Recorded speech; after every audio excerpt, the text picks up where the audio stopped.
हमारे हिंदू धर्म में महान ग्रंथ रामायण से जुड़ी बहुत सी कथाएं प्रचलित हैं, जो रामायण से जुड़े सभी महान चरित्रों का वर्णन देती हैं। सभी कथाएं कोई न कोई महत्व भी दर्शाती हैं और नीति का संदेश भी देती हैं। जिनमें से एक कथा है राम सेतु की। कहा जाता है कि जब लंकापति राजा रावण माता सीता का हरण करके लंका ले गया, तब भगवान श्री राम ने लंका पर चढ़ाई करने के लिए वानर राज सुग्रीव से सहायता ली थी। तब वानर राज सुग्रीव और हनुमान जी सहित सभी वानर सेना ने प्रभु श्री राम का साथ दिया। पर प्रभु श्री राम को लंका पहुंचने के लिए समुद्र को लांघना था, इसलिए प्रभु श्री राम ने समुद्र से रास्ता देने के लिए प्रार्थना की ताकि वो लंका पहुंच सके। प्रभु श्री राम को समुद्र से प्रार्थना करते हुए 3 दिन बीत गए, लेकिन समुद्र नहीं माना। तब श्री राम को उस पर क्रोध आ गया। बिना भय के प्रीति नहीं होती। लक्ष्मण, मेरा धनुष लाओ ताकि मैं अग्नि बाण से इस अहंकारी समुद्र को सुखा दूं। क्योंकि जिस प्रकार माया में फंसे व्यक्ति को ज्ञान की बात सुनाना, अत्यंत लोभी से वैराग्य और क्रोधी से शांति की बातें करना फलदायी नहीं होता, उसी तरह इसके आगे भी प्रार्थना करना व्यर्थ है। जी भैया। श्री राम ने धनुष पर प्रत्यंचा चढ़ाई तो समुद्र भय से कांप गया। पूरी सृष्टि कांपने लगी, स्वर्ग में भी उथल पुथल हो गई। जैसे ही प्रभु श्री राम अग्नि बाण छोड़ने लगते हैं, अचानक घबराकर समुद्र श्री राम के समक्ष प्रकट होता है और क्षमा प्रार्थना करता है। त्राहिमाम, त्राहिमाम, रुकिए प्रभु, रुकिए, मुझे क्षमा कीजिए, मुझे क्षमा कीजिए। प्रभु, 5 तत्वों का जड़ स्वभाव आपने ही बनाया है। जल यदि अपनी मर्यादा छोड़ देगा तो उसका महत्व भी समाप्त हो जाएगा। सबको मर्यादा भी आपने ही दी है। आप तो मर्यादा पुरुषोत्तम राम है। मैं तो आपके बताए हुए रास्ते पर ही चल रहा था। अब यह आपके हाथ में है कि आप मुझ पर कृपा करें या फिर मुझे दंड दें। हे रघुवर, आप जैसा कहेंगे मैं वैसा ही करूंगा। आपको बाढ़ चलाने की भी कोई आवश्यकता नहीं है। मैं तो आपकी इच्छा मात्र से ही सूख जाऊंगा और आपको रास्ता दे दूंगा। मैं वो भी करने को तैयार हूं, पर उसमें मेरी मर्यादा भंग होगी। 5 तत्वों आकाश, वायु, अग्नि, जल, पृथ्वी में से यदि किसी एक ने भी अपने स्वभाव को बदला तो उसका महत्व समाप्त हो जाएगा, उसकी मर्यादा भंग हो जाएगी, तो सृष्टि के संतुलन में विकार उत्पन्न हो जाएगा, जिससे इस धरती पर विस्फोट हो जाएगा। प्रभु, यदि आप प्रलय से पहले ही प्रलय लाना चाहते हैं तो आपको अधिकार है, अन्यथा इस ब्रह्मास्त्र से मेरी रक्षा कीजिए। प्रभु श्री राम तो स्वयं ही मर्यादा पुरुषोत्तम है। उन्होंने उस समय समुद्र की विनती को सुना।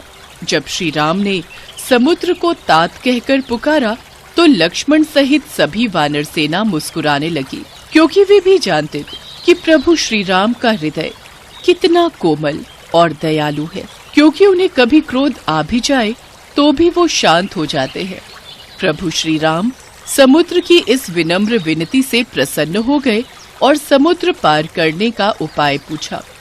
हम तुम्हारी मर्यादा भंग नहीं होने देंगे, परंतु कृपया करके हमें समुद्र पार करने का कोई दूसरा उपाय बताएं।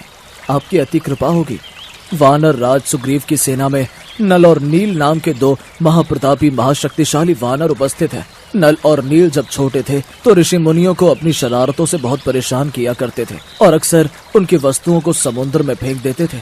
इन दोनों बच्चों से परेशान ऋषि मुनियों ने तंग आकर इन्हें श्राप दिया था कि जो भी वस्तु ये पानी में फेंकेंगे वो नहीं डूबेगी। इसीलिए आज नल और नील को बचपन से मिला श्राप आपके लिए उपयोगी साबित होगा। नल भगवान विश्वकर्मा के पुत्र हैं, इसीलिए नल शिल्प कला में भी निपुण है। आप समुद्र पर सेतु बनाने के लिए इन दोनों की मदद ले सकते हैं। आप इनकी सहायता से समुद्र पर सेतु बांध सकते हैं, क्योंकि इनके द्वारा फेंके गए पत्थर समुद्र में डूबेंगे नहीं, बल्कि ऊपर ही तैरते रहेंगे। आप लंका तक एक सेतु का निर्माण कर सकते हैं, जिस पर चलकर आप लंका तक पहुंच सकते हैं। मैं वचन देता हूं कि उनके द्वारा समुद्र में डाले गए पत्थरों से बने सेतु के निर्माण में मैं खुद भी सहायक रहूंगा। इस प्रकार समुद्र पर सेतु बांधने के लिए तीनों लोकों में आपका सुयश गाया जाएगा। हे रत्नाकर, हे सागर, हम तुम पर बहुत प्रसन्न हैं। तुम्हारी उदारता से हम तुम्हारे प्रेम के ऋणी हो गए, परंतु हमारी एक और समस्या का समाधान करो। आज्ञा प्रभु। इसके पश्चात समुद्र ने प्रभु श्री राम से आज्ञा ली और वापस लौट गए। नल और नील की सहायता से समुद्र पर सेतु बांधने का कार्य प्रारंभ होता है। सभी वानर प्रभु श्री राम का नाम लिखकर पत्थर नल और नील को देते और वे दोनों समुद्र में पत्थर जोड़ते जाते। समुद्र ने सेतु को अपने कंधों पर संभाल रखा था। कहा जाता है ये सेतु 100 योजन लंबा और 10 योजन चौड़ा था, पर ये विशाल राम सेतु 5 दिनों में ही बनकर तैयार हो गया। राम सेतु बनाने में सभी ने अपना योगदान दिया, जिसमें एक छोटी सी गिलहरी भी प्रभु श्री राम की भक्ति और सेवा में अपना योगदान दे रही थी। पुल के निर्माण में मदद करने के लिए वो छोटी सी गिलहरी बार बार शरीर पर बालू लपेटकर उसे पुल पर गिराती थी। प्रभु श्री राम उसे ऐसा करते देख रहे थे। उन्होंने हनुमान से कहा, हनुमान, वो समुद्र के तट पर जो छोटी सी गिलहरी है, जरा उसे मेरे पास लेकर आओ। हनुमान जी उस गिलहरी को प्रभु श्री राम के पास लाते हैं। हे नन्ही सी जीव, तुम सेतु पर क्या कर रही थी? तुमको भय नहीं लगता कि तुम वानरों के पैरों के नीचे आ सकती थी, या कोई वृक्ष अथवा शिलाखंड तुम्हारे ऊपर गिर सकता था? प्रभु, आपके सेवकों के पैरों के नीचे मेरी मृत्यु हो जाए, यह तो मेरा सौभाग्य है। प्रभु, मैं तो सेतु के कार्य में बस थोड़ी सहायता कर रही थी। सेतु में बहुत बड़े बड़े शिलाखंड और वृक्ष लगाए जा रहे हैं। ऊंची नीची भूमि पर चलने में आपको कष्ट होगा, यह सोचकर मैं सेतु के छोटे छोटे गड्ढों में रेत भर देने का प्रयत्न कर रही थी। गिलहरी की स्नेह भरी कोमल बातों को सुनकर भगवान श्री राम प्रसन्न हो गए। उन्होंने अपने बाएं हाथ पर गिलहरी को बिठा लिया। जगत पालक ने उस जीव को वह आसन दिया जो किसी भक्त को भी प्राप्त नहीं होता। कहते हैं इस सेवा भाव को देखकर श्री राम ने गिलहरी की पीठ पर स्नेह से अपना हाथ फिराया। तभी से गिलहरी की पीठ पर प्रभु श्री राम की अंगुलियों के चिन्ह स्वरूप में 3 श्वेत रेखाएं बन गईं। प्रभु श्री राम का चरित्र ही ऐसा है कि हर कोई प्रभु श्री राम की भक्ति में लीन हो जाता है। प्रभु श्री राम करुणा के अवतार हैं। वे अपने भक्तों पर अथाह प्रेम न्योछावर कर देते हैं। कहते हैं प्रभु श्री राम का नाम लेने से ही सारे काम सिद्ध हो जाते हैं।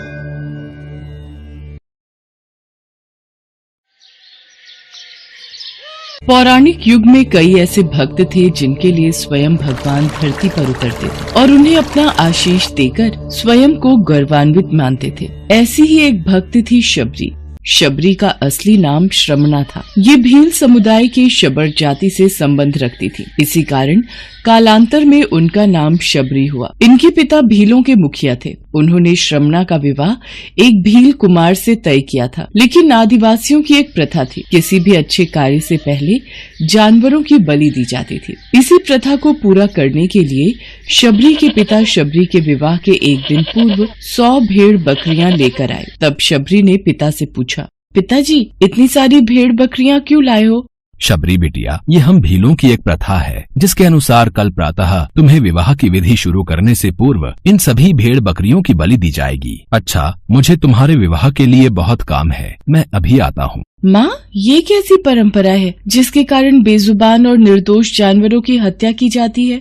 बेटी, ये प्रथा शुरू से ही चली आ रही है। मेरे विवाह के समय भी ऐसा ही हुआ था। प्रथा के बारे में सुन शबरी को बहुत दुख हुआ। वो पूरी रात उन भेड़ बकरियों के पास बैठी रही और उनसे बातें करती रही। उसके मन में एक ही विचार था कि कैसे वो इन निर्दोष जानवरों को बचा पाए। तब एकाएक शबरी के मन में ख्याल आता है, नहीं, मेरे कारण इन निर्दोष पशुओं की बलि नहीं दी जाएगी। मुझे भोर होने से पूर्व ही घर से भागना होगा। मैं भली भांति जानती हूँ, अगर एक बार मैं इस तरह अपना विवाह छोड़कर घर से भागूंगी तो कभी इस घर में मुझे वापस आने का मौका नहीं मिलेगा। शबरी के माता पिता गहरी निद्रा में सो रहे थे। शबरी उनको आखिरी बार प्रणाम करके घर से निकल जाती हैं, जिसके बाद शबरी एक घने जंगल में पहुंचती हैं। शबरी जंगल में भटक रही थी। तब उसने शिक्षा प्राप्ति के उद्देश्य से कई गुरुवरों के आश्रम में दस्तक दी, लेकिन शबरी तुच्छ जाति की थी, इसीलिए उसे सभी ने दुत्कार के निकाल दिया। तेरा इतना साहस कि तू हमसे शिक्षा ग्रहण करने के विचार से आई है। तू एक तुच्छ जाति की भील कन्या है, इसलिए हम तुझे शिक्षा देकर स्वयं को पाप के भागीदार नहीं बना सकते। तू अभी के अभी ये आश्रम छोड़कर चली जा। तेरे लिए इस आश्रम में कोई स्थान नहीं है। ऋषिवर की बातों को सुनकर शबरी शांत भाव से उन्हें प्रणाम करके वहाँ से चली जाती है। शबरी भटकती हुई मतंग ऋषि के आश्रम पहुँचती है। प्रणाम मुनिवर।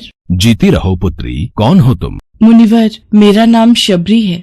शबरी ने अपना परिचय देते हुए मतंग ऋषि से शिक्षा प्राप्ति की इच्छा व्यक्त की। मतंग ऋषि ने शबरी को सहर्ष अपने गुरुकुल में स्थान दे दिया। अन्य सभी ऋषियों ने मतंग ऋषि का तिरस्कार किया, लेकिन मतंग ऋषि फिर भी अपने कथन से पीछे नहीं हुए। उस दिन से शबरी ने गुरुकुल के सभी आचरणों को आसानी से अपना लिया और दिन रात अपने गुरु की सेवा में लग गई। शबरी जतन से शिक्षा ग्रहण करने के साथ साथ आश्रम की सफाई, गौशाला की देखरेख, दूध दोहने के कार्य के साथ साथ सभी गुरुकुल के वासियों के लिए भोजन बनाने के कार्य में लग गई। कई वर्ष बीत गए। मतंग ऋषि शबरी की गुरु भक्ति से बहुत प्रसन्न हुए। मतंग ऋषि का शरीर दुर्बल हो चुका था, इसलिए उन्होंने एक दिन शबरी को अपने पास बुलाया और कहा, पुत्री, मेरा शरीर अब दुर्बल हो चुका है, इसलिए मैं अपनी देह यहीं छोड़ना चाहता हूँ, लेकिन उससे पहले मैं तुम्हें आशीर्वाद देना चाहता हूँ। बोलो पुत्री, तुम्हें क्या चाहिए? हे गुरुवर, आप ही मेरे पिता हैं। मैं आपके कारण ही जीवित हूँ। आप मुझे अपने साथ ही ले जाएं।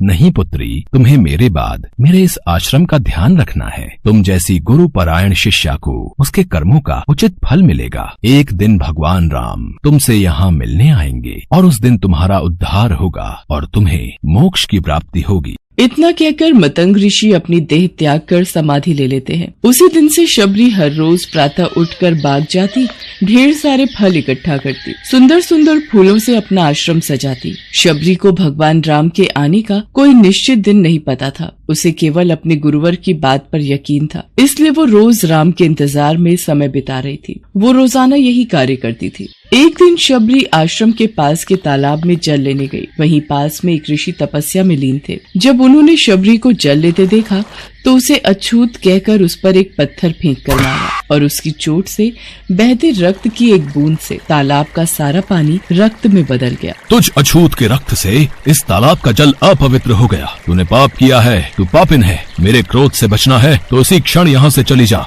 ऋषि के कटु वचन सुनकर शबरी रोती हुई अपने आश्रम में चली गई। उसके जाने के बाद ऋषि फिर से तप करने लगे। उसने बहुत से जतन किए, लेकिन वो तालाब में भरे रक्त को जल नहीं बना पाया। उसमें गंगा, यमुना, सभी पवित्र नदियों का जल डाला गया, लेकिन रक्त जल में नहीं बदला। कई वर्षों बाद जब भगवान राम सीता हरण के बाद उनकी खोज में वहाँ आए, तब वहाँ के लोगों ने भगवान राम को बुलाया और आग्रह किया कि वे अपने चरणों के स्पर्श से इस तालाब के रक्त को पुनः जल में बदल दे।